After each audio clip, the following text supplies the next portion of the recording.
আমার পিছনে পৃথিবীর সব থেকে বড় 3 লেনের টানেল।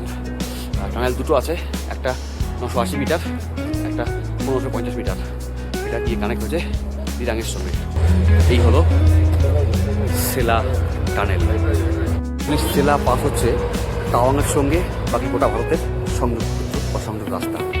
সেই রাস্তা বর্ষাকালে বছরের জন্য যাওয়া আসা করা মুশকিল হয়ে যায়, আর শীতকালে বরফের জন্য। সেই কারণেই BRO বর্ডার রোড অর্গানাইজেশন তারা 2019-এ কাজ আরম্ভ করে এই সেলা টানেল। আর 2024-এর মার্চ মাসে আমাদের প্রধানমন্ত্রী নরেন্দ্র মোদী এই সেলা টানেল উদ্বোধন করেন। এখানে টানেল দুটো পাওয়া যাবে, একটা 980 মিটার, একটা 1550 মিটার। এই দুটো টানেল অ্যাকচুয়ালি সেলা পাসকে বাইপাস করার জন্য তৈরি করা হয়েছে।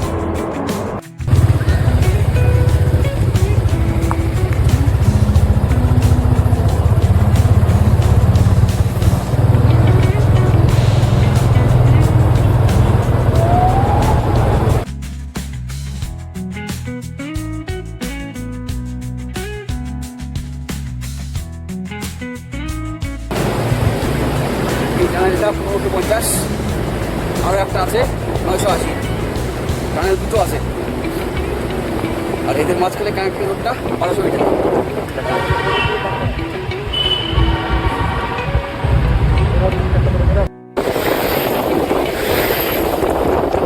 এটা সেলার টানেল।